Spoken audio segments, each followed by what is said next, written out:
You know what it is, your boy Teej, Smooth Dude, DTLR Radio, your fashion, your lifestyle, and the Mixx show. We got a special guest in the building, Kevin Gates, the realest in the building. Look, I'm getting to the first question right now. Are you the realest rapper in the game? Because that's what I feel. That's what I feel. No, real talk, because I look at your interviews and everything. Go ahead. Nah, I'm just saying, I feel like a lot of people, a lot of rappers rap about the stuff that they don't rap about. I mean, that they don't do. And they say things that the public wants to hear, and you basically keep it real. So that's why I feel the way I feel. I'm gonna say this.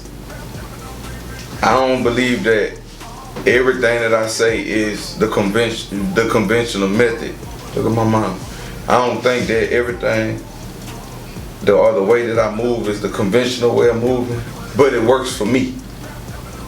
And I don't believe that I'm always right in every situation, but what's right for me may not be right for the next man, and what's right for the next man may not be right for me.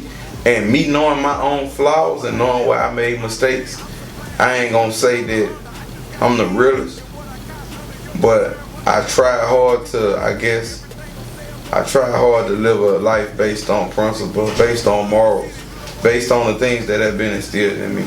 Absolutely. I try my hardest. I don't keep everything, but I try my best to live a life based on morals and principles. And I ain't trying to sound like no smart person or nothing like that. That's why I'm at with it. Absolutely. So, being incarcerated, how does that reflect in your music? I don't think being incarcerated reflects. I don't think me being incarcerated reflects in my music. I believe that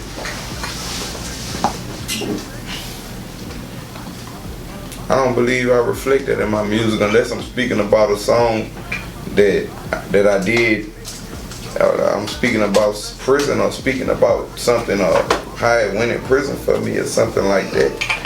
And as far as that, I can't see where I say that. But my lifestyle reflects, me having been incarcerated. And being in the streets, how does that reflect you?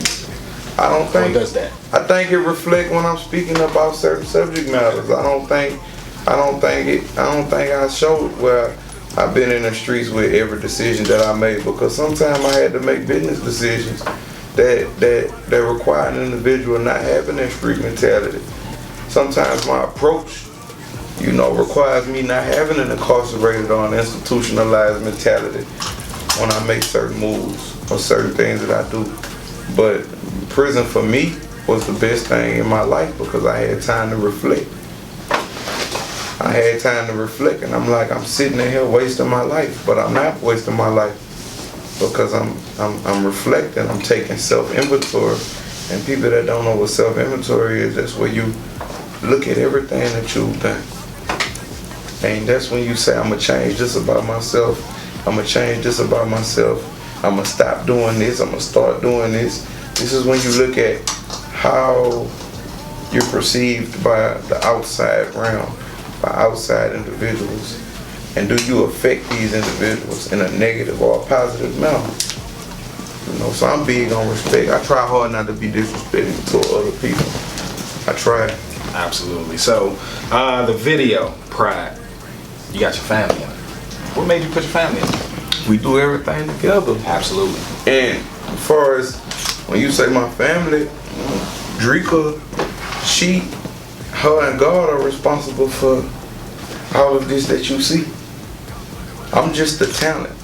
And they got a lot of artists out there with great talent, but they don't have no strong individuals in their corner, keeping everything structured. So a lot of times you can see that train get derailed. And you got a lot of yes men, not you per se, but I'm saying a lot of people in the industry got a lot of yes men. I'm gonna keep it gangster with you, big brother. I move with just me and my wife. I'm on tour right now, so I got my cameraman, I got my immediate assistant, and Greg, that's my business assistant. The other guy with the bald head, he's the caretaker of my animals. The other brown skin guy, he's my road manager. Everyone around me is working. I don't have any friends around me. Absolutely. And I went, like I said, once speaking on you, I was just saying people. I don't have any friends around me at all. And the reason I do that is because a lot of times the people you know the most. First of all, familiarity breeds contempt. You know, when a person feel like they know you, they feel like you owe them. They have a sense of entitlement to the things that you work hard for. But when you got individuals that you don't know, it's strictly business. And every individual around you got to be the best at what they do in order for your brand to grow in the manner in which you would have it grow. That's just me. I ain't got time for to have friends around me. My children go with me everywhere I go. My wife go with me everywhere I go. So can you be a consultant for like up and coming rappers? Because they need to hear this. I do. Really? I do, but I don't believe in casting my pearls to the swine. I don't believe in that. Okay, so who do you see yourself linking up with in 2016? Anybody specific? I know they sound crazy. I'm not trying to sound like, I don't know, intelligent person or nothing. I'm not trying to sound deep like no philosopher when I say this. I work with whoever I'm supposed to work with. I'll say that. I don't have no expectations for this rap game. I don't have no expectations, nothing. I did the album by myself. Trey Songz is on the bonus track, but I don't have no features. Really don't need them. Not trying to be cocky. You don't? I don't need no features because no man alive could validate me. When you look at my thank you on inside the Eastland album, it say all praise, honor, and glory be to the Most High God. That's who put me in my position. Absolutely. And he the person that put me in this position. He the person that could take me out of this position. You don't need anybody. You know, nobody needs nobody. So, but there's a lot of artists that make great music. I would love to work with, but I ain't got time for the shenanigans. To be honest with you, you know, I really stay out of people's way. I ain't got time to be talking. I ain't with all that. I don't care. You know. Then a lot of people, they don't even compliment who I am. What do you stand for? I don't stand for nothing. I've been getting a lot of flack lately anyway from like a lot of people of my own color, really. I've been getting a lot of flack. They said that I agree with Stacey Dash was saying that they asked me did I agree with Stacey Dash. I was like, what she said? She said, well, it should be all people, should be America. Something she said. I said, did she saying she love everybody? And he was like, yeah. I said, well, shit. Jesus said, love God, love your neighbors yourself, and love your enemy, make peace be upon them. That's what your Jesus said. Yeah. Or your Allah, or your God, or your Buddha. Said, all of them says love. The lady I was talking to was a Christian. So okay. Me studying theology, I almost got a doctorate in theology. Like I could, really? Yeah, that's the study of religion. Congratulations. And like, I just wanted my own opinion of it all. So I looked into all of that. I looked at the Torah. I looked at Islam. I looked at Buddhism. I looked at Christianity. I looked at all the religions, and all of them work. If you work them. And what do you believe in? I'm spiritual. I believe in one God. I believe that when you start saying you this religion or that religion, I believe it separates people. I believe that you're supposed to love everybody. You are? Oh. Love God, your neighbors, yourself, and love your enemy. But there been people of my own color talking about I'm wrong for saying that. How am I wrong for saying that? I just told the truth. That's what the Bible say. Then like the lady was talking about with, you know, police brutality. I said, can I speak? Have you ever been a victim of police brutality? She said no. I said, well, me, I've been pulled out the car by my dreadlocks. Had 2 black eyes, been maced, been stumped, kicked, broke rib, everything. And that went on with me. So I have the right to say, you know, F the authorities if I wanted to. I could really say that and all right. But I said I had to I did an assessment of the whole situation. I said I was conducting myself in a niggardly fashion. So those are the results that I got. And since I started submitting to the will of God, I no longer have those problems because I conduct myself like an intelligent individual, a man.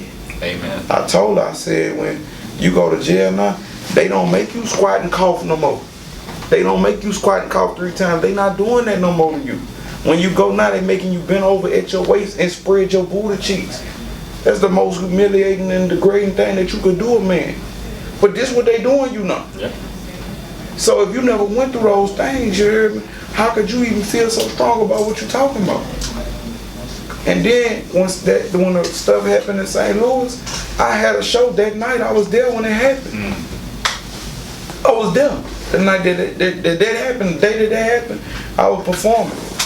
And did you hear about it while you were at the show? Yeah, I heard about everything. And what was your reaction? I couldn't speak on it because I didn't know the full situation. And I wasn't there. And I wasn't about to speak on it because I didn't want to be offensive to anybody, any parties involved.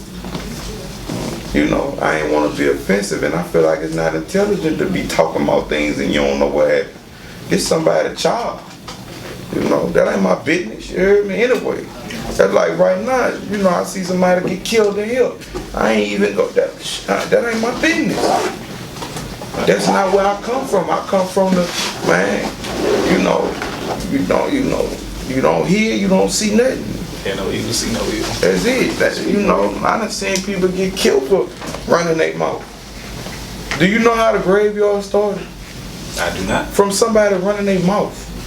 The graveyard started from somebody's mouth. If a fool could control his tongue, he would be considered wise. A fool.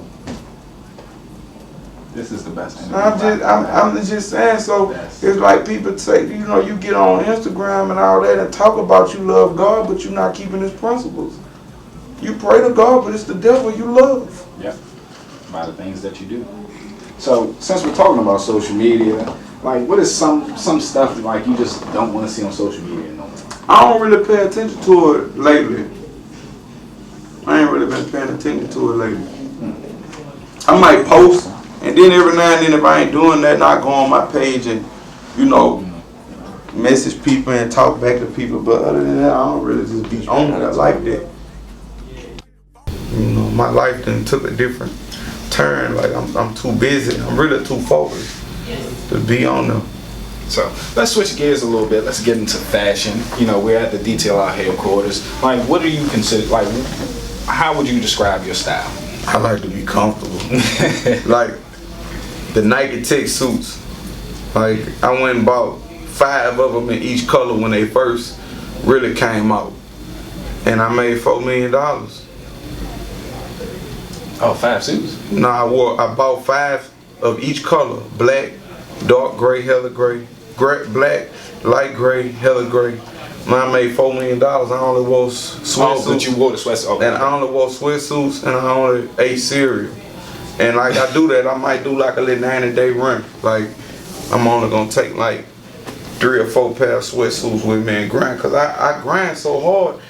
I ain't got time, bro, to be wearing no Gucci, Louis, Prada belts and all that. You know what I'm saying? Then most of the people that do that, your money ain't right. You know what I'm saying? You ain't got no money.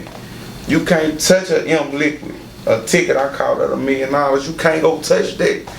And I've been able to touch that, but you don't see me with all the jewelry and all that on. I gotta wait till I get really rich, cause I got too many responsibilities. But I like to be comfortable. I don't really care about how I look. I wear Air Force Ones almost every day. And what's your favorite pair? Just the classic white? Probably so, bro. The all white lows and the mids.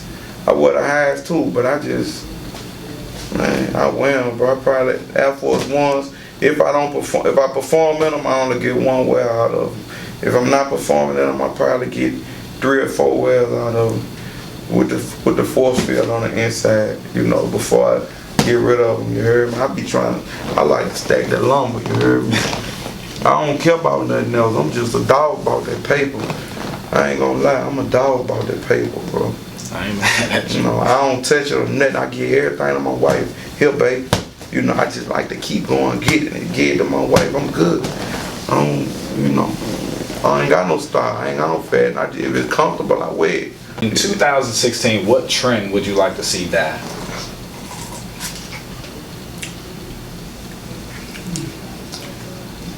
Men gossiping like bitches. For real, like every interview I done went on, you know, niggas didn't get caught on to it. They don't ask me nothing about nobody else. Cause they asked me like, man, what you think about Kanye West and Wiz Khalifa? Man, I got the best answer. Like what? You know, it's none of my business. It's no one's business. It's not my business what they do. You heard me? I could give a fuck less.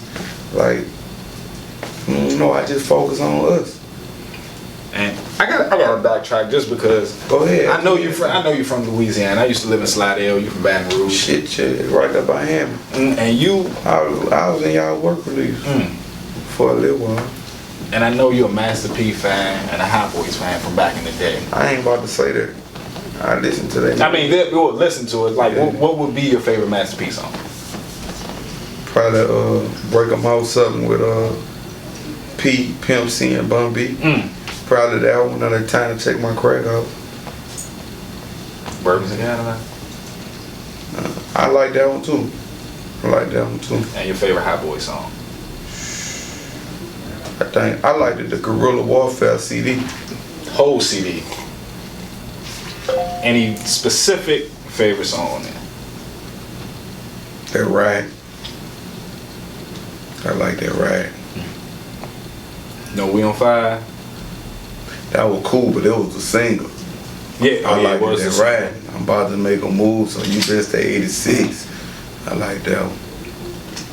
Alright, so y'all heard it there first, man. The realest of the real. Kevin Gates, Atlantic Records, DTLR Radio, your fashion, your lifestyle. We gone. Appreciate everything. Appreciate you. Everything. Everything.